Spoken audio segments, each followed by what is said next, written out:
Hello बच्चों, कैसे आप सब। आशा करता हूँ कि आप लोग बहुत अच्छे होंगे, मज़े में होंगे और अपनी पढ़ाई में ज़ोर शोर से लगे होंगे। तो आज का हमारा टॉपिक है यूक्लिड विभाजन प्रमेय का, यानी कि यूक्लिड विभाजन एल्गोरिदम। ये वो टॉपिक है जिससे प्रति वर्ष बिहार बोर्ड में पूछा जाता है 5 से 7 नंबर के क्वेश्चन, जो ऑब्जेक्टिव टाइप क्वेश्चन होते हैं और इस 2 नंबरी टाइप के क्वेश्चन इससे आते हैं। तो कुल मिलाकर ये बहुत ही महत्वपूर्ण टॉपिक रहने वाला है। इस वीडियो को देखने के बाद आपको यूक्लिड विभाजन प्रमेय का, यूक्लिड विभाजन एल्गोरिदम के बीच में जो भी कंफ्यूजन है सारे खत्म हो जाएंगे। यानी कि आपको किसी प्रकार का डाउट नहीं रहेगा कि यूक्लिड विभाजन प्रमेय का क्या होता है, यूक्लिड विभाजन एल्गोरिदम क्या होता है।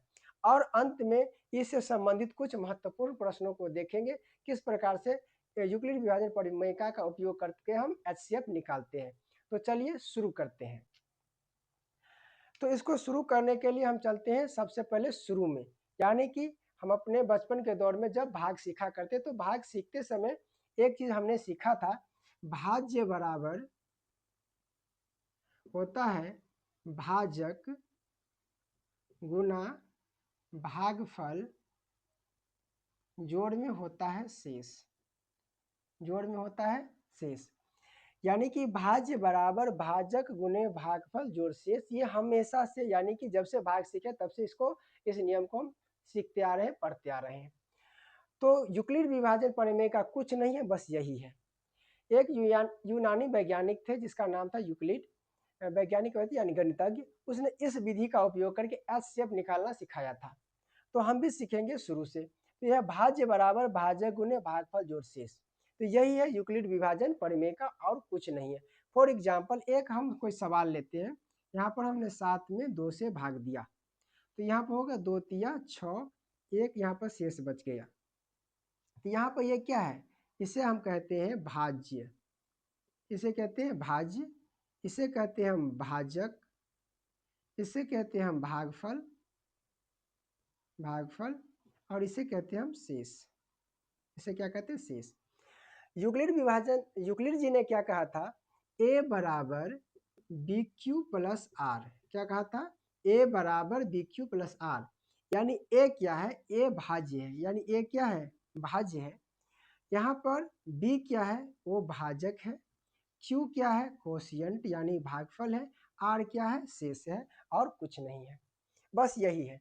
जहां पर क्या बताया, जहां क्या होता है कि जी आर का जो मान होता है, ये आर का जो मान होता है यानी शेष जो होता है, या तो 0 होगा या 0 से बड़ा होगा। यानी आर का मान क्या होगा, या तो 0 के बराबर होगा या क्या होगा, 0 से बड़ा होगा। लेकिन आर का मान हमेशा बी से छोटा होगा। कहने का मतलब ये है, शेष जो होगा या तो 0 हो सकता है, कभी कभी हमने भाग देखते हैं कि शेष क्या आता है, 0 आता है, 0 आता है। या तो शेष 0 होगा या 0 से बड़ा होगा, लेकिन हमेशा भाज्य यानी किससे छोटा होगा, इससे छोटा होगा। किससे छोटा होगा,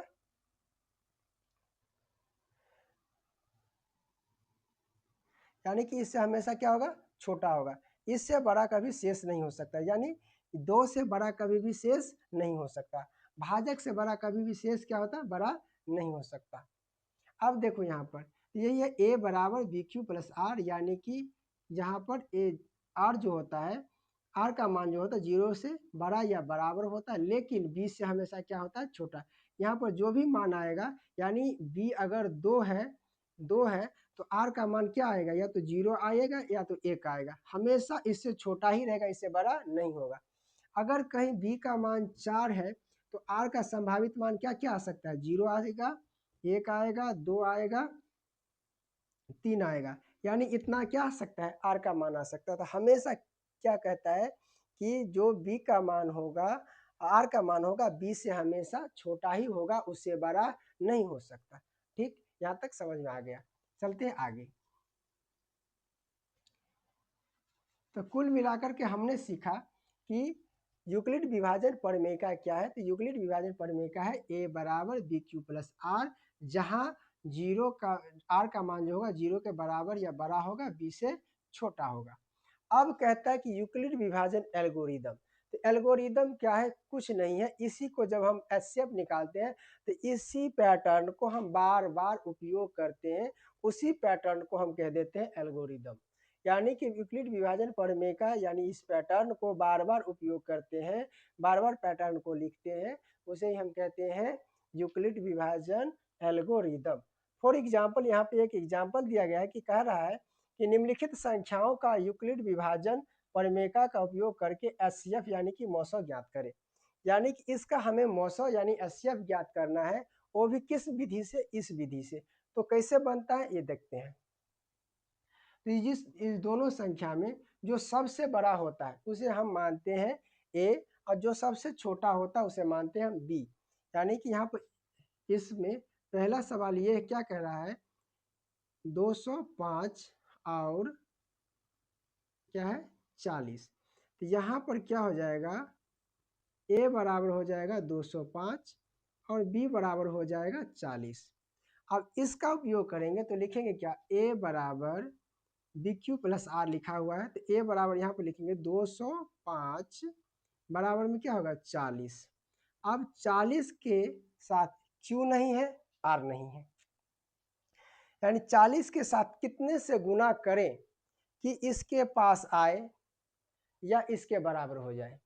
तो 40 इसको अगर पता ऐसे नहीं करते तो हम ऐसे कर लेते हैं, 205 में 40 से हम भाग देते थे, 40 पंचे 200 हो जाएगा यानी 5। यानी कि 40 को हम 5 से गुना करेंगे और इसमें 5 को जोड़ देंगे तो ये इसके बराबर हो जाएगा। यानी कि 40 पंचे 205 यानी कि 40 पंचे 200, इसमें 5 जोड़ेंगे 205 हो जाएगा। इसको इस पैटर्न को एक बार हमने किया, इस पैटर्न को तब तक हम दोहराएंगे जब तक कि आर का वैल्यू 0 ना हो जाए।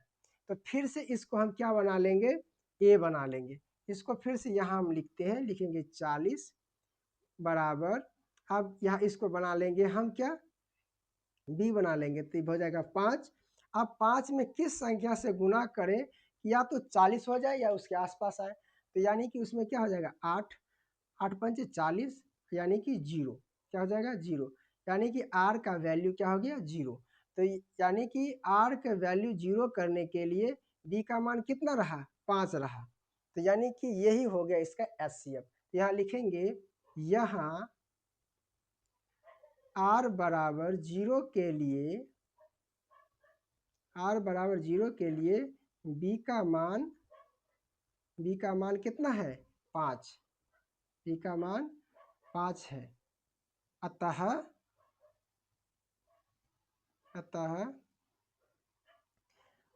205 और 40 का मौसा कितना होगा, 5 होगा। यही क्या हो जाएगा आंसर। तो इस प्रकार से यूक्लिड विभाजन प्रमेयिका का उपयोग करके हम क्या कर सकते हैं, अब मौसा निकाल सकते हैं। एक बार यहाँ हमने प्रयोग किया, ये हो गया विभाजन, इसी को फिर से हमने रिपीट किया तो यही हो गया एल्गोरिदम। तो यह प्रमेयिका यानी ये नियम कहता है, ये क्या है, नियम कहता है, इस नियम को हम बार बार दोहराते हैं, उसी नियम को हम क्या कह देते हैं, एल्गोरिदम। तो इसमें हमने एक प्रश्न बनाया, बाद बाकी 3 प्रश्न आपके लिए हम छोड़ देते हैं। इन सभी प्रश्नों का उत्तर आप कमेंट बॉक्स में अवश्य लिखें। मिलते हैं अगले वीडियो में नेक्स्ट टॉपिक के साथ, तब तक के लिए जय हिंद।